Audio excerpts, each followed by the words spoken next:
ਸੱਜਣੋ ਤੇ ਮਿੱਤਰੋ, ਅਸਲਾਮ ਅਲੈਕੁਮ। ਤੁਹਾਡਾ ਮੇਜ਼ਬਾਨ ਅਜਮਲ ਸਤਾਰ ਮਲਿਕ ਹਾਜ਼ਰ ਹੈ ਤੁਹਾਡੇ ਆਪਣੇ ਪ੍ਰੋਗਰਾਮ ਪ੍ਰਾਹੁਣੇ ਦੇ ਵਿੱਚ ਇੱਕ ਨਵੇਂ ਪ੍ਰਾਹੁਣੇ ਦੇ ਨਾਲ। ਨਾਜ਼ਰੀਨ, ਪਾਕਿਸਤਾਨੀ ਕੌਮ ਇਨਸਾਨੀਅਤ ਦੀ ਖਿਦਮਤ ਦੇ ਜਜ਼ਬੇ ਤੋਂ ਸਰਸ਼ਾਰ ਹੈ।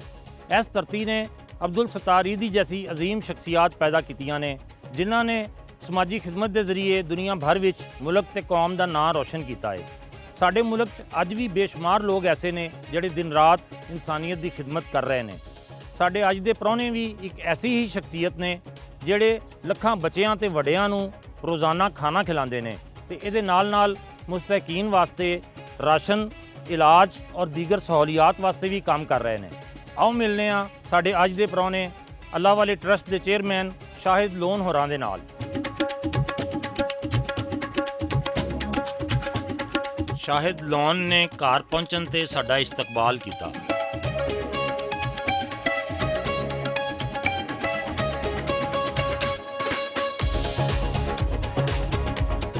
अस्सलाम वालेकुम जी। शाहिद लोन साहब, ਤੁਹਾਨੂੰ ਪ੍ਰਾਹੁਣਿਆਂ 'ਚ ਖੁਸ਼ ਆਮਦੀਦ ਕਹਿੰਦੇ ਆ। ਬਹੁਤ ਬਹੁਤ ਸ਼ੁਕਰੀਆ ਤੁਹਾਨੂੰ ਮੈਨੂੰ ਪ੍ਰਾਹੁਣਾ ਬਣਾਉਣ ਤੇ। ਮਿਹਰਬਾਨੀ ਜੀ। ਤੇ ਸ਼ਾਹਿਦ ਲੋਨ ਸਾਹਿਬ, ਤੁਸੀਂ ਇੱਕ ਕਾਮਯਾਬ ਬਿਜ਼ਨਸਮੈਨ ਤੇ ਕਾਮਯਾਬ ਬਿਜ਼ਨਸਮੈਨ ਤੋਂ ਇਹ ਜਿਹੜਾ ਫਲਾਈ ਕਮਾਂ ਦਾ ਸਫ਼ਰ ਹੈ, ਇਹ ਕਿਸ ਤਰ੍ਹਾਂ ਤੈਅ ਕੀਤਾ ਤੁਸੀਂ? ਜਿਹੜੀ ਦੇਖੋ, ਜਿਹੜਾ ਖੈਰ ਦਾ ਕੰਮ ਹੈ ਨਾ, ਇਹ ਤੁਹਾਨੂੰ ਇਹਦੀ ਜਿਹੜੀ ਸਮਝੋ ਤੁਸੀਂ ਇਹਦੀ ਜਿਹੜੀ ਤਰਬੀਅਤ ਹੈ ਇਹ ਤੈਨੂੰ ਘਰੋਂ ਮਿਲਦੀ ਹੈ। ਤੇ ਜਿਨ੍ਹਾਂ ਦੇ ਮਾਂ-ਪਿਓ ਦੇ ਵਿੱਚ ਖੈਰ ਦੇ ਕੰਮ ਕਰਨ ਦੀ ਅਹਲੀਅਤ ਵੀ ਹੋਵੇ ਔਰ ਉਹ ਕਰਦੇ ਵੀ ਹੋਣ, ਉਹ ਫਿਰ ਬੱਚਿਆਂ 'ਚ ਆ ਜਾਂਦਾ ਹੈ ਔਰ ਫਿਰ ਤੁਹਾਡੀ ਗਰੂਮਿੰਗ ਹੁੰਦੀ ਹੈ ਜਿਹੜੀ ਘਰੋਂ ਹੁੰਦੀ ਹੈ। ਉਹਦੇ ਬਾਅਦ ਜਿਹੜੀ ਤੁਹਾਡੀ ਮੁਆਸ਼ਰੇ ਤੋਂ ਜਿਹੜੀ ਚੀਜ਼ ਤੁਸੀਂ ਪਿਕ ਕਰਦੇ ਹੋ, ਤੇ ਮੇਰਾ ਖਿਆਲ ਹੈ ਕਿ ਮੇਰੀ ਮਾਂ ਵੱਲੋਂ ਮੈਨੂੰ ਆਇਆ। ਅੱਛਾ। ਔਰ ਮੇਰੀ ਮਾਂ ਦੇ ਵਿੱਚ ਹੈ ਬਹੁਤ ਸੀ ਲੋਕਾਂ ਦੀ ਮਦਦ ਕਰਨਾ ਔਰ ਲੋਕਾਂ ਨਾਲ ਅੱਛਾ ਚੱਲਣਾ, ਉੱਥੋਂ ਮੇਰੇ 'ਚ ਆਇਆ। ਲੇਕਿਨ ਬਾਅਦ 'ਚ ਫਿਰ ਮੈਂ ਜ਼ਿੰਦਗੀ ਦੇ ਜਿਸ 'ਤੇ ਮੈਂ ਐਵੋਲੂਸ਼ਨ ਦੇ ਪ੍ਰੋਸੈਸ ਗਿਆ, ਫਿਰ ਉਹ ਰਿਫਾਈਨ ਹੁੰਦਾ ਗਿਆ। ਅੱਛਾ, ਤੇ ਤੁਹਾਨੂੰ ਪੇਰੈਂਟਸ ਵੱਲੋਂ ਇਹ ਚੀਜ਼ ਮਿਲੀ, ਇਹਦਾ ਮਤਲਬ ਹੈ? ਹਾਂਜੀ, ਮੇਰਾ ਜ਼ਾਤੀ ਖਿਆਲ ਹੈ ਕਿ ਮੈਨੂੰ ਪੇਰੈਂਟਸ ਵੱਲੋਂ ਮਿਲੀ ਹੈ ਔਰ ਉਹ ਫਿਰ ਇਹ ਹੋਇਆ ਕਿ ਉਹ ਗਰੂਮ ਹੋਈ ਹੈ ਔਨ ਦਾ ਵੇ, ਜਿਸ 'ਤੇ ਮੈਂ ਫਿਰ ਪੜ੍ਹਾਈ ਪੜ੍ਹੀ ਹੈ ਜਾਂ ਬਾਅਦ 'ਚ ਫਿਰ ਮੈਂ ਥੀਏਟਰ ਕੀਤਾ ਹੈ ਜਾਂ ਮੈਂ ਜਿਸ 'ਤੇ ਬਾਕੀ ਚੀਜ਼ਾਂ ਮੰਜ਼ਿਲਾਂ ਪੜ੍ਹਾਈ ਦੀਆਂ ਤੈਅ ਕੀਤੀ। ਪੜ੍ਹਾਈ, ਇਬਤਦਾਈ ਪੜ੍ਹਾਈ ਕਿੱਥੋਂ ਤੁਸੀਂ ਹਾਸਲ ਕੀਤੀ? ਇਬਤਦਾਈ ਪੜ੍ਹਾਈ ਇਸ ਤਰ੍ਹਾਂ ਸੀ, ਮੇਰੇ ਫਾਦਰ ਜਿਹੜੇ ਨੇ ਗਵਰਨਮੈਂਟ ਸਰਵੈਂਟ ਸਨ ਜੀ ਜੀ। ਤੇ ਅਸੀਂ ਚਬੁਰਜੀ ਕੁਆਟਰ 'ਚ ਰਹਿੰਦੇ ਸਾਂ, ਤੇ ਉੱਥੇ ਕੋਲ ਹੀ ਕਾਰਪੋਰੇਸ਼ਨ ਦਾ ਸਕੂਲ ਸੀ ਜਿਹੜਾ ਕਿ 5ਵੀਂ ਤੱਕ ਸੀ। ਉੱਥੇ ਮੈਂ ਪੜ੍ਹਿਆ। ਫਿਰ ਉਹਦੇ ਅੰਦਰ ਹੀ ਗਵਰਨਮੈਂਟ ਸਕੂਲ ਸਨ, ਤੇ ਉਹ ਐ ਸੀ ਕਿ ਇੱਕ ਸਾਈਡ 'ਤੇ ਸਾਡੇ ਇਸਲਾਮੀਆ ਪਾਰਕ ਸੀ, ਉਹਦੇ 'ਚੋਂ ਸਾਡਾ ਸਕੂਲ ਸੀ, ਤੇ ਦੂਸਰੇ ਪਾਸੇ ਪੁੰਛ ਹਾਊਸ ਸਨ, ਉਹਦੇ ਵਿੱਚ ਸਾਡਾ ਗਵਰਨਮੈਂਟ ਦਾ ਸਕੂਲ ਸੀ ਜਿੱਥੇ ਮੈਂ ਮੈਟ੍ਰਿਕ ਕੀਤਾ। ਫਿਰ ਮੈਂ ਸਪੋਰਟਸਮੈਨ ਸਾਂ, ਮੈਂ 9th ਦੇ ਵਿੱਚ ਹੀ ਬੋਰਡ ਦੀ ਟੀਮ ਵਿੱਚ ਆ ਗਿਆ ਸਾਂ।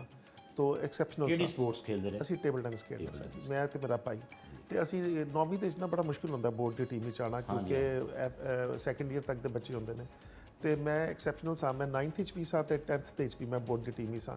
ਉਹ ਫਿਰ ਮੇਰਾ ਗਵਰਨਮੈਂਟ ਕਾਲਜ ਐਡਮਿਸ਼ਨ ਹੋ ਗਿਆ। ਫਿਰ ਮੈਂ ਰਿਹਾ ਵਾਂ 79 to 85।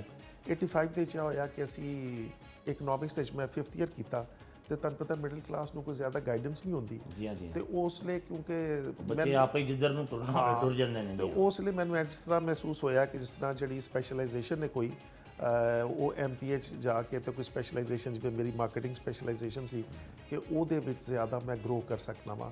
ਮੈਨੂੰ ਇਹ ਲੱਗਦਾ ਸੀ ਕਿ ਜਿਹੜਾ ਸੇਲਸ ਹੈ ਉਹ ਮੇਰੇ ਨਾਲ ਜ਼ਿਆਦਾ ਕਮਿਊਨੀਕੇਟ ਕਰਦਾ ਹੈ। ਤੇ ਫਿਰ ਮੈਂ ਪੰਜਾਬ ਯੂਨੀਵਰਸਿਟੀ ਆ ਗਿਆ। ਫਿਰ 85 87 ਜਿਹੜਾ ਸੈਸ਼ਨ ਮੇਰਾ ਪੰਜਾਬ ਯੂਨੀਵਰਸਿਟੀ ਦਾ। ਬਿਲਕੁਲ ਸਹੀ ਹੈ। ਤੇ ਤੁਸੀਂ ਗੌਰਮੈਂਟ ਕਾਲਜ 'ਚ ਵੀ ਤਾਲੀਮ ਹਾਸਲ ਕੀਤੀ ਔਰ ਪੰਜਾਬ ਯੂਨੀਵਰਸਿਟੀ ਜੈਸੇ ਅਦਾਰਿਆਂ 'ਚ ਵੀ ਤਾਲੀਮ ਹਾਸਲ ਕੀਤੀ।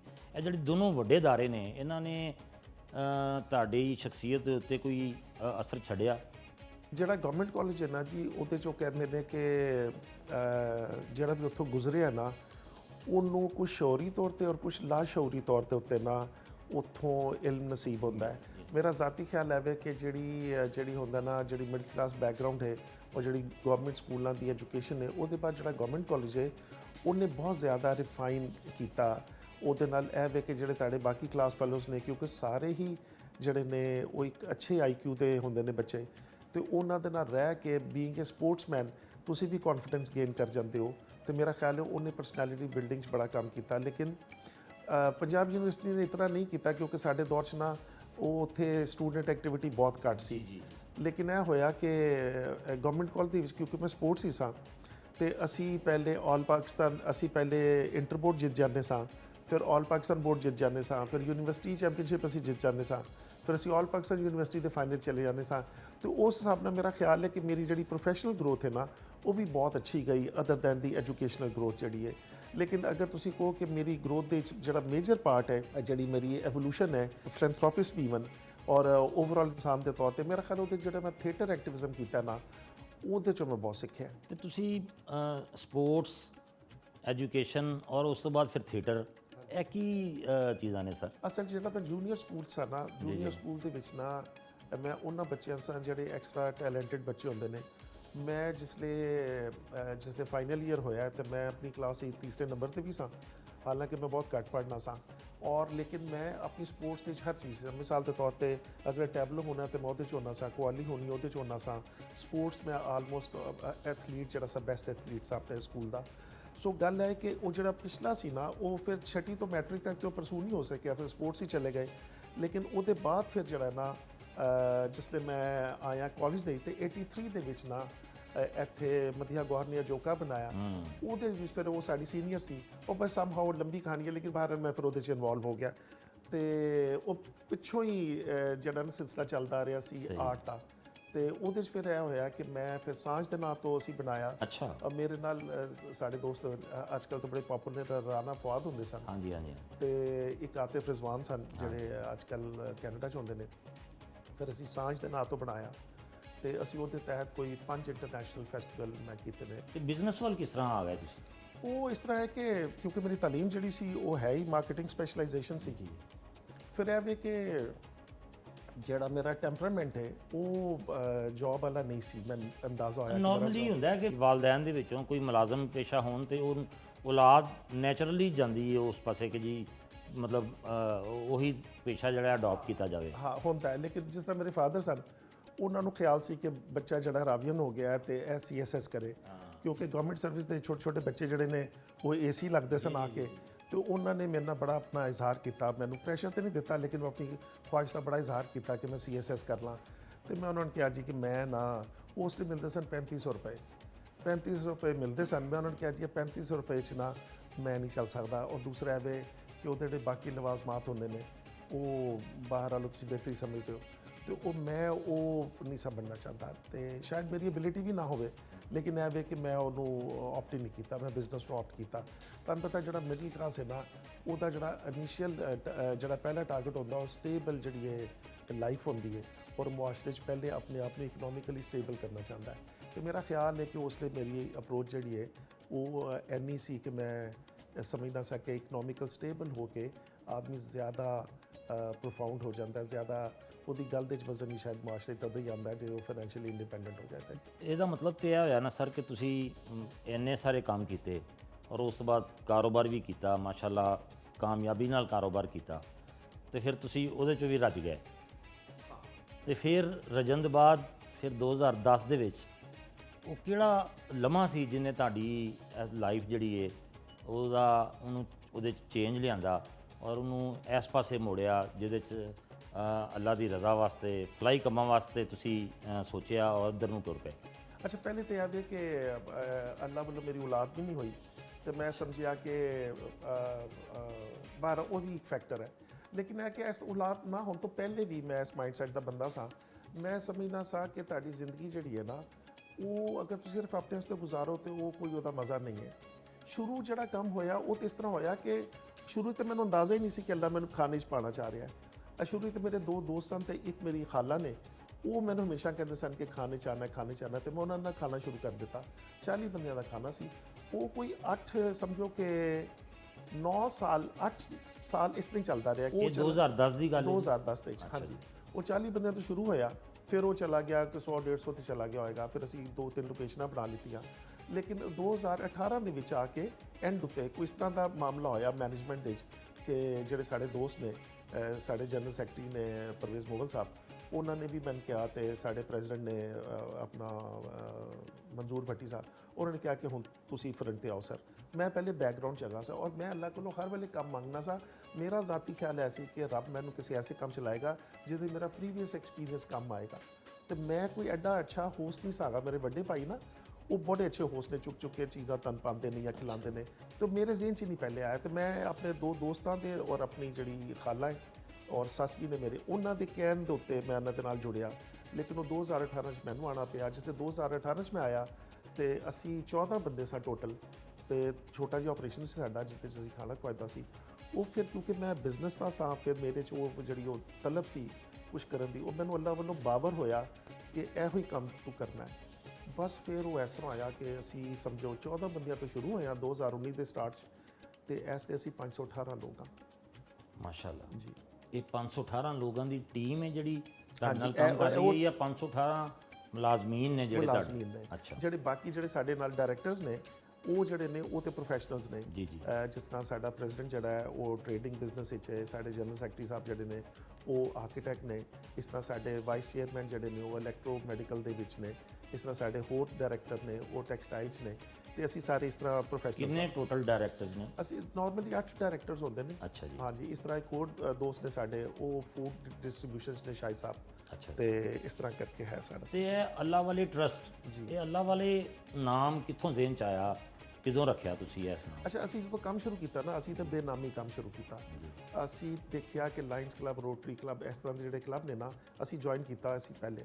ਉਹਦੇ ਵਿੱਚ ਨਾ ਇਲੈਕਸ਼ਨਾਂ ਦੇ ਦਿਨਾਂ 'ਚ ਬੜੇ ਦਿਲ ਖਰਾਬ ਹੁੰਦੇ ਸਨ ਲੋਕਾਂ ਦੇ, ਕਿ ਉਹ 2 ਧੜੇ ਬਣ ਜਾਂਦੇ ਸਨ। ਹਾਂਜੀ ਹਾਂਜੀ ਤੇ ਅਸੀਂ ਫਿਰ ਸੋਚਿਆ, ਮੈਂ ਤੇ ਪਰਵੇਜ਼ ਮੁਗਲ ਸਾਹਿਬ ਸਾਡੇ ਦੋਸਤ ਨੇ, ਅਸੀਂ ਇਹ ਸੋਚਿਆ ਕਿ ਅਸੀਂ ਹੁਣ ਜਿਹੜਾ ਕੰਮ ਕਰਨਾ ਬੇਨਾਮ ਹੀ ਕਰਨਾ ਔਰ ਨਾ ਹੀ ਅਸੀਂ ਕੋਈ ਹਾਇਰਾਰਕੀ ਰੱਖਣੀ।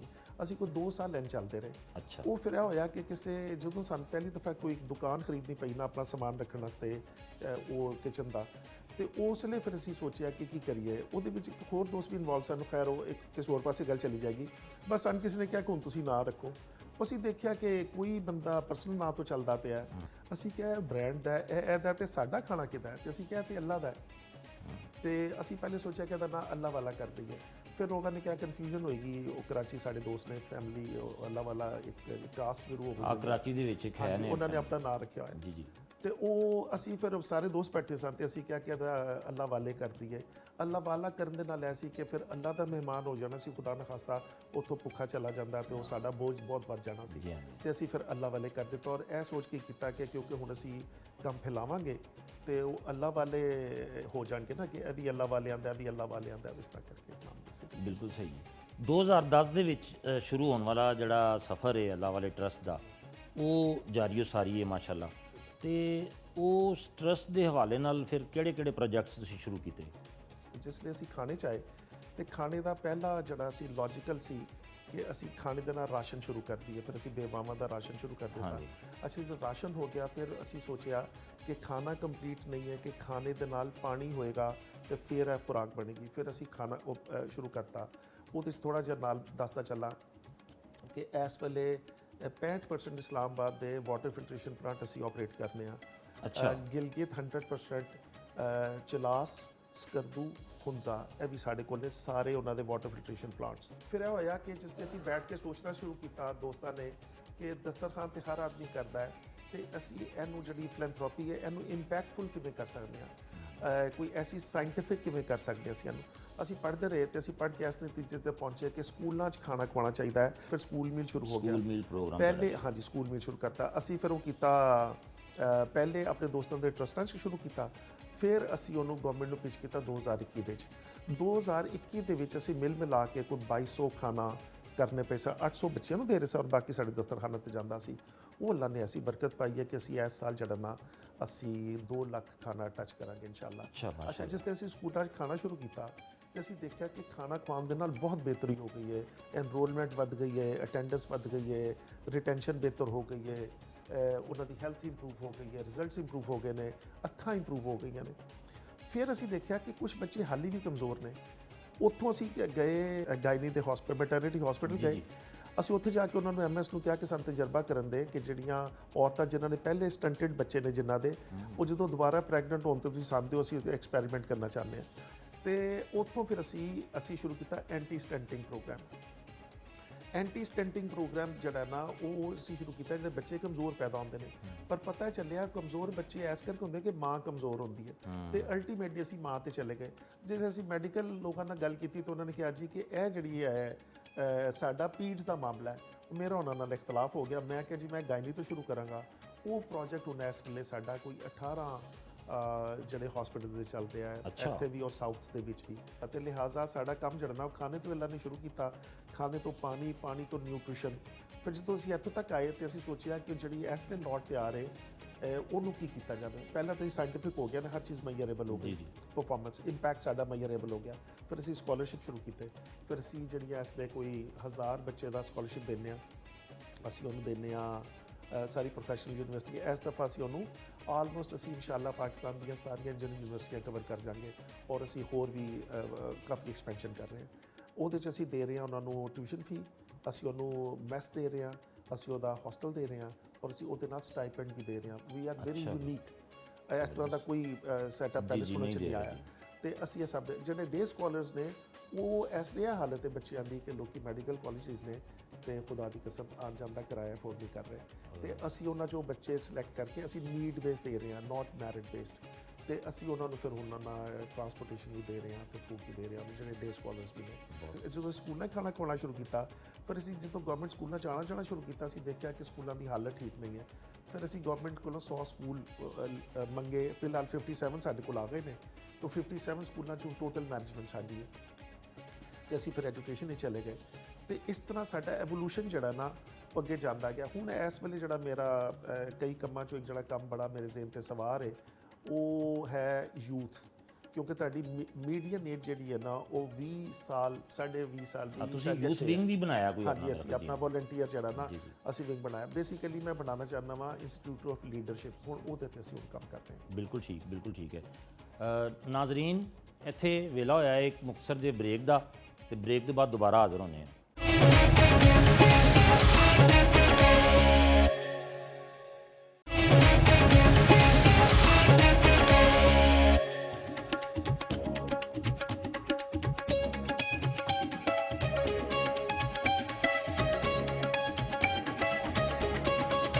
ਘਰ ਤੋਂ ਨਿਕਲ ਕੇ ਗਵਰਨਮੈਂਟ ਪ੍ਰਾਇਮਰੀ ਸਕੂਲ ਸ਼ਾਦੇਵਾਲ ਪਹੁੰਚੇ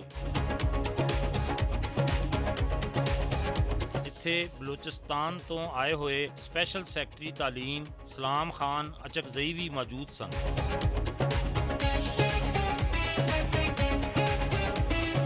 ਇੱਥੇ ਸ਼ਾਹਿਦ ਲੋਨ ਔਰ ਬਲੋਚਿਸਤਾਨ ਦੇ ਸਪੈਸ਼ਲ ਸੈਕਟਰੀ ਤਾਲੀਮ ਨੇ ਮਿਲ ਕੇ ਸਕੂਲ ਦੇ ਬੱਚਿਆਂ ਵਿੱਚ ਰਾਸ਼ਨ ਤਕਸੀਮ ਕਰਨ ਦਾ ਇਫਤਤਾਹ ਕੀਤਾ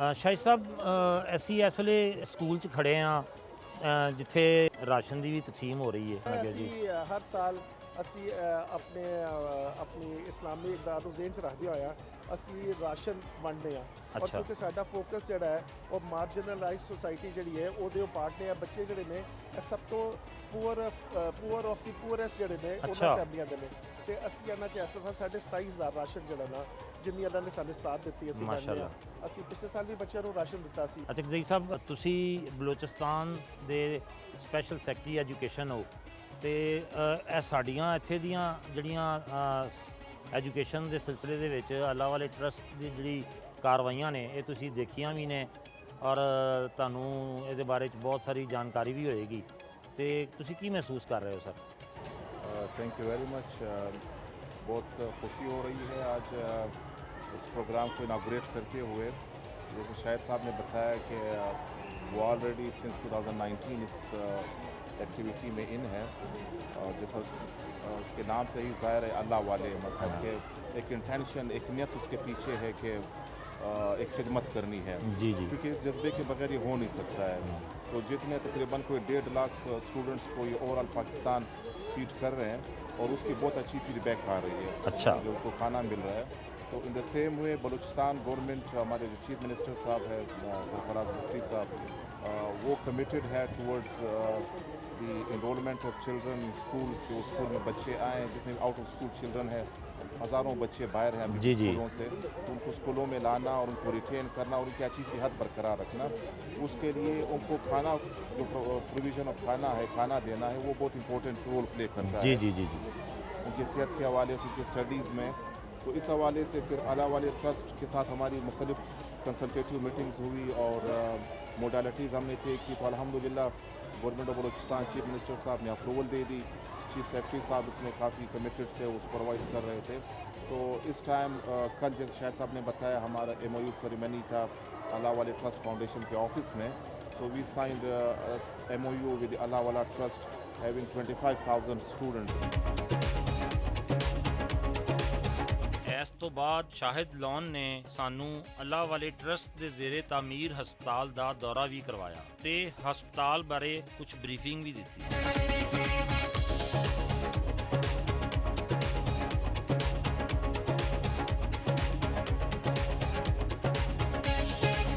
ਇੱਥੋਂ ਨਿਕਲ ਕੇ ਅਲ ਮੁਸਤਫਾ ਮੈਟਰਨਿਟੀ ਹਸਪਤਾਲ ਮਨਸੂਰਾ ਪਹੁੰਚੇ ਜਿਹੜਾ ਅੱਲਾ ਵਾਲੇ ਟਰਸਟ ਦੇ ਜ਼ੇਰੇ ਇੰਤਜ਼ਾਮ ਕੰਮ ਕਰ ਰਿਹਾ ਹੈ।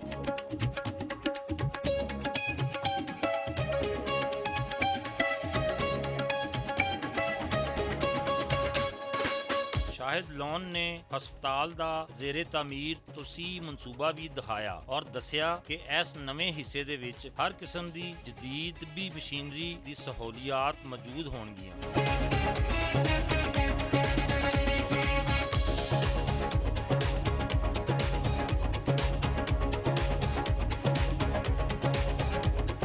ਇਸ ਤੋਂ ਬਾਅਦ ਅਸੀਂ ਅੱਲਾ ਵਾਲੇ ਟਰਸਟ ਦੇ ਜਦੀਦ ਪਕਵਾਨ ਸੈਂਟਰ ਪਹੁੰਚੇ।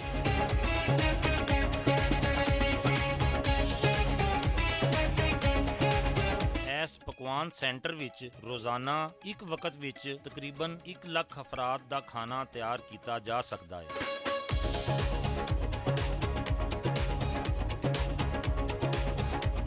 ਸ਼ਾਹਿਦ ਲੋਨ ਨੇ ਪਕਵਾਨ ਸੈਂਟਰ ਵਿੱਚ ਜਦੀਦ ਮਸ਼ੀਨਰੀ ਦੇ ਜ਼ਰੀਏ ਤਿਆਰ ਹੋਣ ਵਾਲੇ ਖਾਣੇ ਦੇ ਬਾਰੇ ਚ ਵੀ ਦੱਸਿਆ।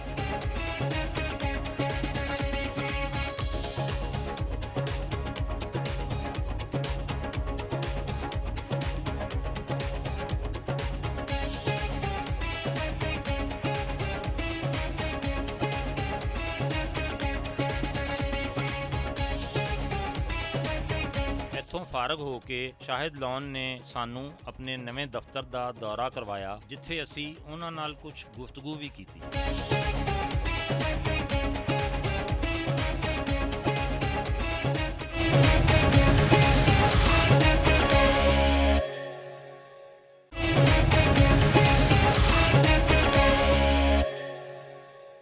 ਜੀ ਸ਼ਾਹਿਦ ਸਾਹਿਬ ਤੁਸੀਂ ਸਾਨੂੰ ਬੜਾ ਆਪਣੇ ਸਾਰੇ ਪ੍ਰੋਜੈਕਟਸ ਦਾ ਦੌਰਾ ਵੀ ਕਰਵਾਇਆ, ਡਾਇਗਨੋਸਟਿਕ ਸੈਂਟਰ ਦਾ ਦੌਰਾ ਕਰਵਾਇਆ ਔਰ ਫਿਰ ਮੈਟਰਨਿਟੀ ਹਸਪੀਟਲ ਦਾ ਦੌਰਾ ਕਰਵਾਇਆ।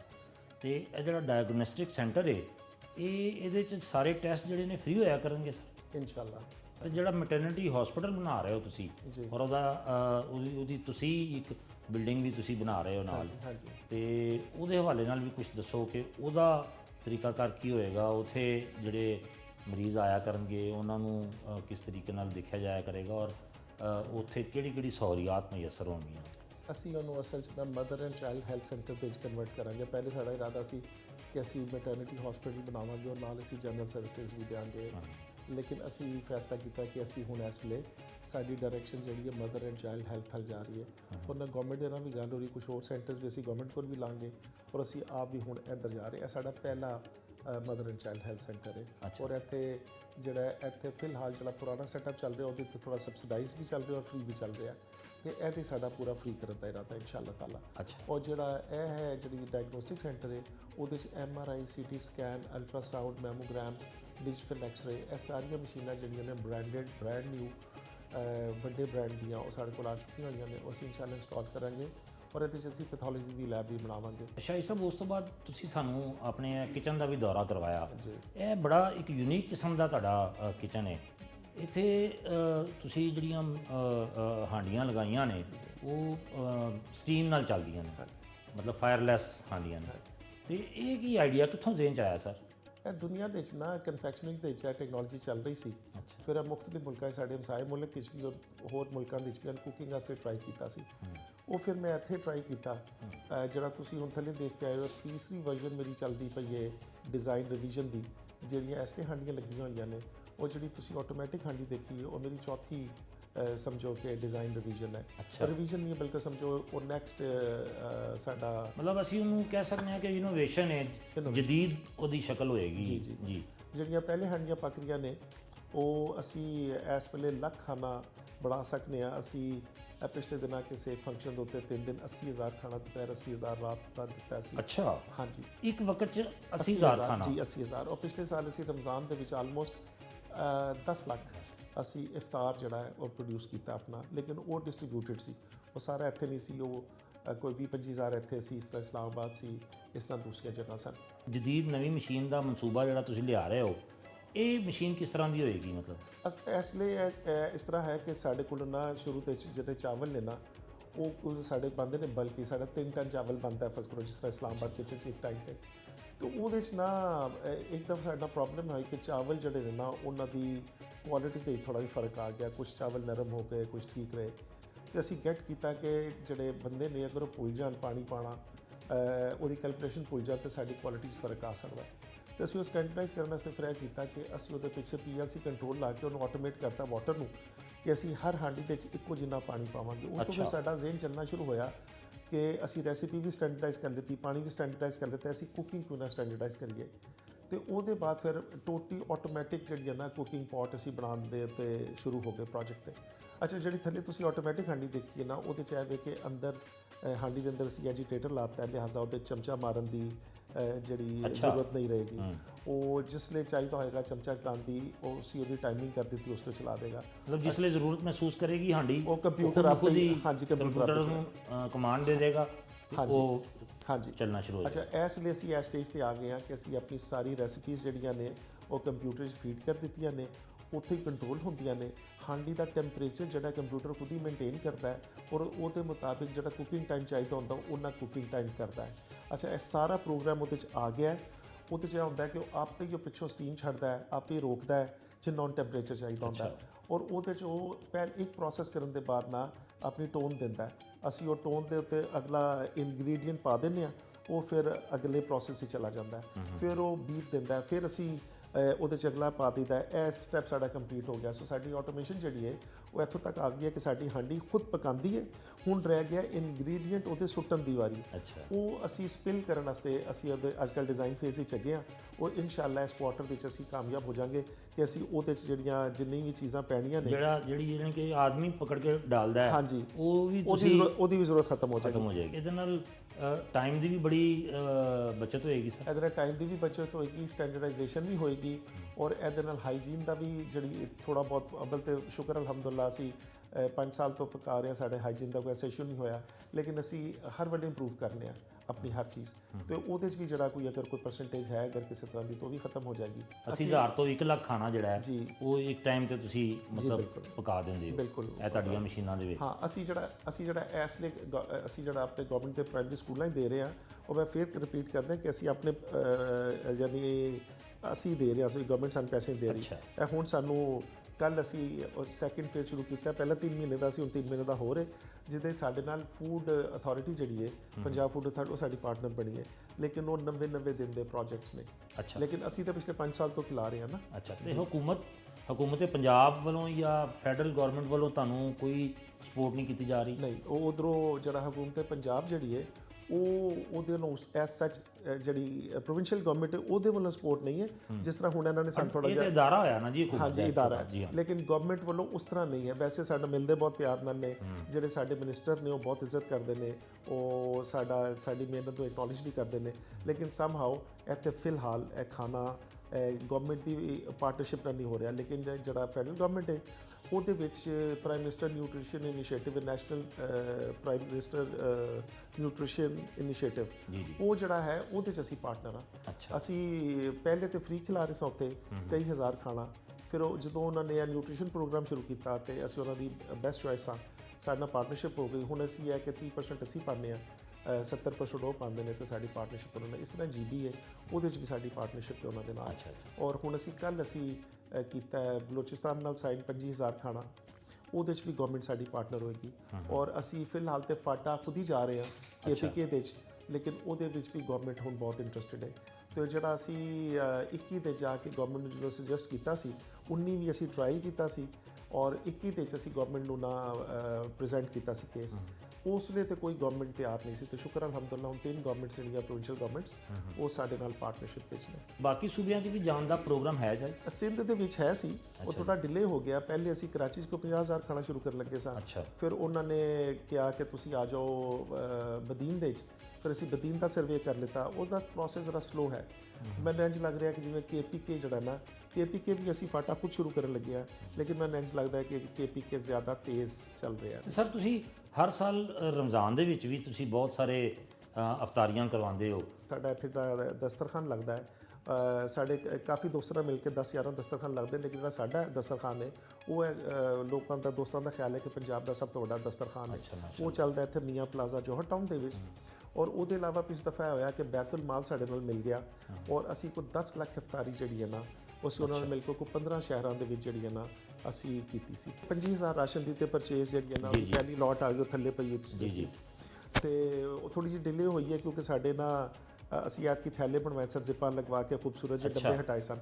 ਉਹ ਵੈਂਡਰ ਨੇ ਬਾਹਰ ਲੇਟ ਕੀਤੇ ਨੇ ਤੇ ਅਸੀਂ ਅੱਜ ਬੋਰੀਆਂ 'ਚ ਹੀ ਦੇਣੇ ਸ਼ੁਰੂ ਕਰ ਦਿੱਤੇ ਨੇ। ਤੇ 25,000 ਹੈ ਵੀ ਸਾਡਾ। 25,000 ਜਿਹੜਾ ਹੈ ਲਾਹੌਰ 'ਚ ਜਾਂ ਪੂਰੇ ਪੰਜਾਬ 'ਚ? ਨਹੀਂ, ਐਸੀ ਜਿੱਥੇ ਅਸੀਂ ਆਪਰੇਟ ਕਰ ਰਹੇ ਹਾਂ ਅਸੀਂ ਵੰਡ ਕੇ ਦੇਵਾਂਗੇ। ਬੱਚੇ ਤਾਂ ਸਾਡੇ ਕੋਲ 1,30,000 ਨੇ, ਲੇਕਿਨ ਇਹ ਕਿ ਫਿਲਹਾਲ ਜਿੰਨੀ ਸਾਡੀ ਜੇਬ ਨੇ ਇਜਾਜ਼ਤ ਦਿੱਤੀ ਹੈ ਅਸੀਂ ਉਹਦੇ ਮੁਤਾਬਕ ਜਿਹੜਾ ਨਾ ਕਰਨੇ ਪਿਆ। ਤੇ ਫਿਲਹਾਲ ਇਹ 25 ਉਮੀਦ ਹੈ ਕਿ 27-28 ਤੱਕ ਚਲਾ ਜਾਏਗਾ। ਤੇ ਇਫਤਾਰੀਆਂ ਅਸੀਂ 2.25 ਲੱਖ ਕਰਾਵਾਂਗੇ। 2.25 ਲੱਖ 2.5 ਤਕਰੀਬਨ ਇੰਨਾ ਅਸੀਂ ਕਰਾਂਗੇ। ਤੇ ਜਿਹੜਾ ਕੋਈ ਸਾਡੇ ਨਾਲ ਅੱਲਾਹ ਦੀ ਰਾਜ ਮਿਲ ਗਿਆ ਤੇ ਫਿਰ ਉਹਦੇ ਨਾਲ ਫਿਰ ਹੋਰ ਵੱਧ ਜਾਏਗਾ। ਸਹੀ। ਤੇ ਲਾਹੌਰ ਦੇ ਵਿੱਚ ਕਿੰਨੇ ਕੁ ਮਕਾਮਾਤ ਤੇ ਤੁਸੀਂ ਇਫਤਾਰੀਆਂ ਕਰਵਾਉਂਦੇ ਹੋ? ਅਸੀਂ ਇਫਤਾਰੀਆਂ ਕੋਈ 10-11 ਜਗ੍ਹਾ ਤੇ ਕਰਵਾਉਂਦੇ ਹਾਂ। ਉਸ ਤਰ੍ਹਾਂ ਕਿ ਕੁਝ ਜਗ੍ਹਾ ਤੇ ਅਸੀਂ ਆਪ ਨੂੰ ਦੇਖਦੇ ਹਾਂ, ਕੁਝ ਜਗ੍ਹਾ ਤੇ ਜਿਸ ਤਰ੍ਹਾਂ ਤੁਸੀਂ ਹੋ ਜਾਂ ਕੋਈ ਹੋਰ ਦੋਸਤ ਨੇ ਜਿਹੜੇ ਸਾਡੇ ਨਾਲ ਮਿਲ ਕੇ ਆਪਣੇ ਇਲਾਕਿਆਂ 'ਚ ਕਰਦੇ ਨੇ, ਕਿਉਂਕਿ ਜ਼ਿਆਦਾਤਰ ਲੋਕਾਂ ਦਾ ਤੁਹਾਨੂੰ ਪਤਾ ਮੁਸਲਮਾਨ ਦਾ ਖਿਆਲ ਹੁੰਦਾ ਹੈ ਕਿ ਇਹਦੇ 70 ਗੁਣਾ ਮਿਲੇਗਾ ਤੇ ਉਹ ਜ਼ਿਆਦਾਤਰ ਆਪ ਕਰਵਾਉਣਾ ਚਾਹੁੰਦੇ ਜ਼ਿਆਦਾਤਰ ਨਹੀਂ ਉਹ ਜ਼ਿਆਦਾਤਰ ਕੋਸ਼ਿਸ਼ ਕਰਦੇ ਨੇ ਕਿ ਰਮਜ਼ਾਨ ਦੇ 'ਚ ਹੀ ਐਕਟੀਵਿਟੀ ਕਰੇ। ਸਹੀ। ਤੇ ਉਹ ਫਿਰ ਇਹ ਹੁੰਦਾ ਕਿ ਇਸ ਤਰ੍ਹਾਂ ਕਾਫੀ ਆਰਗੇਨਾਈਜੇਸ਼ਨ ਔਰ ਦੋਸਤ ਮਿਲ ਜਾਂਦੇ ਨੇ ਤੇ ਕੋਈ 10-11 ਸਾਡੀਆਂ ਲੋਕੇਸ਼ਨ ਹੋ ਜਾਂਦੀਆਂ ਜਿਨ੍ਹਾਂ 'ਚ ਅਸੀਂ ਇਫਤਾਰ ਕਰਵਾਉਂਦੇ ਹਾਂ। ਨਾਜ਼ਰੀਨ, ਵੇਲਾ ਹੋਇਆ ਇੱਕ ਮੁਖਤਸਰ ਜਿਹੇ ਬ੍ਰੇਕ ਦਾ, ਤੇ ਬ੍ਰੇਕ ਤੋਂ ਬਾਅਦ ਦੁਬਾਰਾ ਹਾਜ਼ਰ ਹੋਣੇ ਹਾਂ।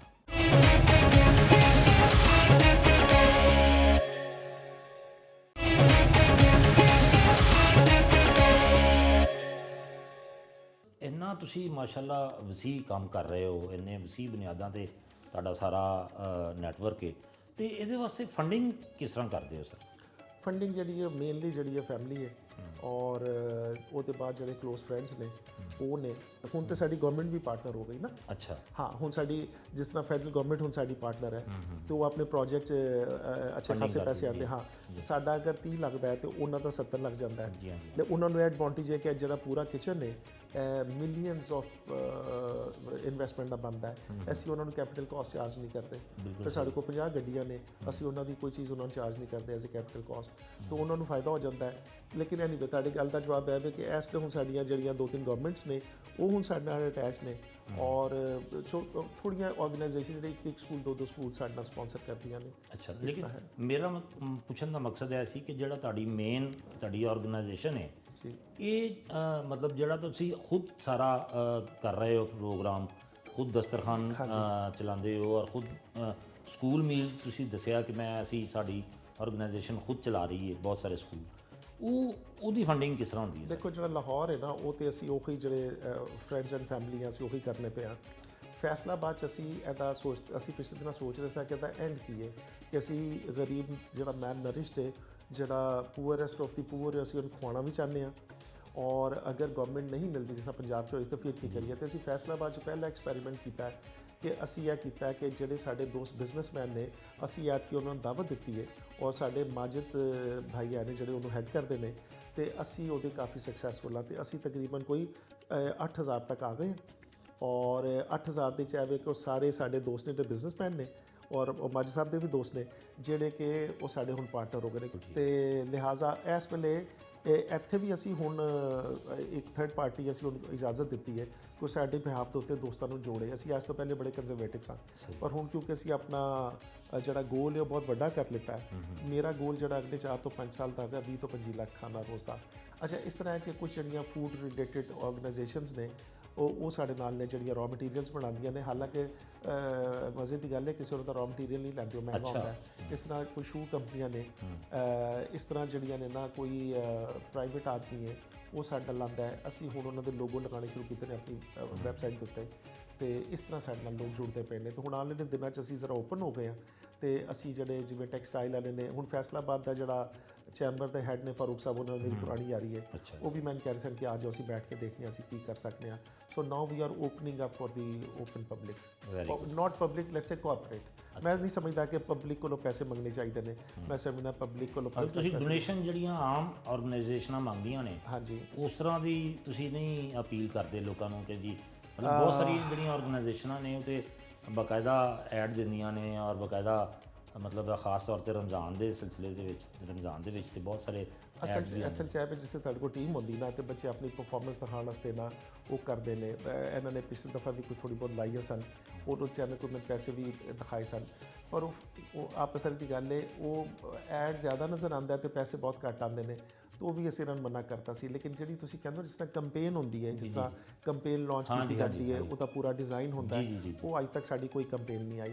ਉਹ ਹੈ ਸਾਡੇ ਕੁਝ ਬੱਚੇ ਨੇ ਜਵਾਨ, ਉਹ ਕਈ ਦਫਾ ਲਾ ਦਿੰਦੇ ਸਨ ਕਿ ਖਾਣਾ ਇਤਨੇ ਕਾ, ਫਲਾ ਇਤਨੇ ਕਾ, ਤੇ ਉਹ ਵੀ ਅਸੀਂ ਪਿਛਲੇ ਦਿਨਾਂ ਨੂੰ ਮਨਾ ਕੀਤਾ ਕਿ ਬਟਨ ਨਾ ਲਗਾਓ। ਸ਼ਾਹਿਦ ਸਾਹਿਬ, ਪੂਰੇ ਇਹ ਸਾਰੇ ਪ੍ਰੋਸੈਸ ਨੂੰ ਚਲਾਉਣ ਵਾਸਤੇ ਔਰ ਇਹਦੇ ਸਾਰੇ ਪ੍ਰੋਸੈਸ ਦੇ ਦੌਰਾਨ ਕੋਈ ਐਸਾ ਲਮਾ ਜਿਹਦੇ 'ਚ ਤੁਹਾਨੂੰ ਬਹੁਤ ਜ਼ਿਆਦਾ ਚੈਲੰਜ ਮਹਿਸੂਸ ਹੋਇਆ ਹੋਵੇ, ਬਹੁਤ ਜ਼ਿਆਦਾ ਮੁਸ਼ਕਲ ਆਈ ਹੋਵੇ, ਕਿ ਬੰਦਾ ਫੀਲ ਕਰਦਾ ਕਿ ਜੀ ਮੈਂ ਮਤਲਬ ਹਾਰ ਰਿਹਾ ਵਾਂ, ਮੈਂ ਨਾਕਾਮ ਹੋ ਰਿਹਾ ਵਾਂ, ਕੋਈ ਐਸਾ ਲਮਾ ਆਇਆ ਹੋਏ?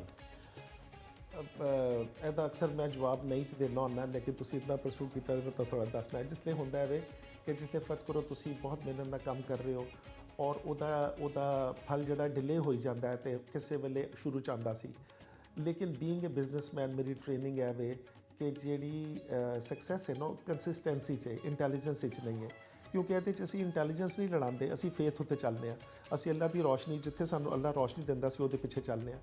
ਇਸ ਕਰਕੇ ਮੈਨੂੰ ਬੜਾ ਯਕੀਨ ਸੀ ਕਿ ਅੱਜ ਜਾਂ ਕੱਲ੍ਹ ਹੋਏਗਾ, ਵਰਨਾ ਸ਼ੁਰੂ ਦੇ 'ਚ ਜਿਵੇਂ ਮੁਰਾਦ ਰਾਜ ਸਨ ਇੱਥੋਂ ਦੇ ਐਜੂਕੇਸ਼ਨ ਮਿਨਿਸਟਰ, ਉਹ ਸਨ, ਜਾਂ ਇਸਲਾਮਾਬਾਦ ਦੇ ਮਿਨਿਸਟਰ ਸਨ ਦੂਸਰੇ, ਅਸੀਂ ਜਦੋਂ ਇਹਨਾਂ ਨਾਲ ਮਿਲਦੇ ਸਾਂ ਤਾਂ ਕੋਈ ਰੋਸ਼ਨੀ ਨਜ਼ਰ ਨਹੀਂ ਸੀ ਆਉਂਦੀ ਸਕੂਲ ਮਿਲਦੀ।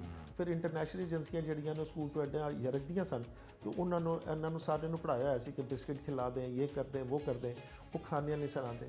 ਫਿਰ ਅੱਲਾਹ ਤਾਲਾ ਨੇ ਇੱਕ ਵਕਤ ਆਇਆ, ਕੋਈ ਐਸਾ ਦਿਲ ਬਦਲਿਆ ਹੈ ਕਿ ਹਰ ਹਕੂਮਤ ਮੰਨਦੀ ਪਈ ਹੈ ਕਿ ਖਾਣਾ ਹੀ ਆਖਰੀ ਹੱਲ ਹੈ, ਕਿਉਂਕਿ 450 ਕੈਲਰੀਜ਼ ਕੋਈ ਚੀਜ਼ ਨਹੀਂ ਦਿੰਦੀ, ਭਾਵੇਂ ਤੁਸੀਂ ਦੁੱਧ ਪਿਲਾ ਦਿਓ, ਜੋ ਤੁਸੀਂ ਅਗਰ ਬਿਸਕਿਟ ਰੋਜ਼ ਖਿਲਾਓਗੇ ਕੌਣ ਖਾਏਗਾ, ਤੁਸੀਂ ਰੋਜ਼ ਦੁੱਧ ਪਿਲਾਓਗੇ ਕੌਣ ਖਾਏਗਾ, ਪੀਏਗਾ, ਔਰ ਉਹ ਇਹਦੇ ਮੁਕਾਬਲੇ 'ਚ ਵੀ ਨਹੀਂ ਹੈ। ਸੋ ਲਿਹਾਜ਼ਾ ਜਿਹੜਾ ਸਾਡਾ ਸੋਲੂਸ਼ਨ ਹੈ ਉਹਨੂੰ ਪਿਚ ਕਰਦੇ ਹੋਇਆ, ਕਿਉਂਕਿ ਅਸੀਂ ਤਾਂ ਕਨਵਿੰਸ ਹਾਂ, ਅਸੀਂ ਪੜ੍ਹਾ ਕੇ ਸਾਡੀ ਨਿਊਟ੍ਰੀਸ਼ਨ ਟੀਮ ਨੇ ਵੀ ਕਹਿ ਦਿੱਤਾ ਸੀ ਉਹ, ਤੇ ਉਹਦੀ ਵਜ੍ਹਾ ਨਾਲ ਕਈ ਦਫਾ ਦਿਲ ਆਉਂਦਾ ਸੀ ਕਿ ਅਸੀਂ ਹੱਕ ਸੱਚ 'ਤੇ ਹਾਂ, ਔਰ ਅਸੀਂ ਗੱਲ ਵੀ ਸਹੀ ਦੱਸ ਰਹੇ ਹਾਂ, ਉਹਦੇ ਭਲਾ ਵੀ ਹੈ, ਔਰ ਸਾਡੀ ਟੀਮ ਵੀ ਪੜ੍ਹੀ ਲਿਖੀ ਸੀ। ਉਹਦੇ ਥੋੜ੍ਹਾ ਜਿਹਾ ਡਿਲੇ ਆਇਆ ਸੀ, ਲੇਕਿਨ ਉਹਦੇ ਇਲਾਵਾ ਜ਼ਿੰਦਗੀ 'ਚ ਕੋਈ ਐਸੀ ਸੱਚ ਪ੍ਰੋਬਲਮ ਨਹੀਂ ਆਈ। ਬਿਲਕੁਲ ਠੀਕ ਹੈ।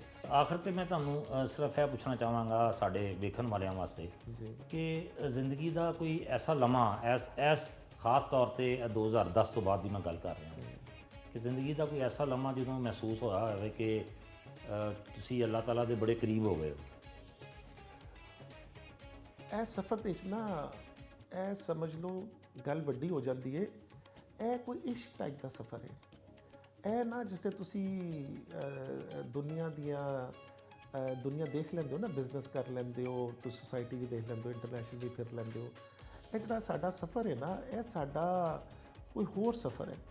ਇਹਦੇ 'ਚ ਰੋਜ਼ ਇਹੋ ਜਿਹੇ ਮਾਮਲਾਤ ਹੁੰਦੇ ਨੇ, ਔਰ ਜਿਸ ਲਈ ਰੋਜ਼ ਇਹੋ ਜਿਹੇ ਮਾਮਲਾਤ ਹੁੰਦੇ ਨੇ, ਤਾਂ ਬਹੁਤ ਸਾਰੀਆਂ ਚੀਜ਼ਾਂ ਆਈਆਂ ਹੁੰਦੀਆਂ ਨੇ।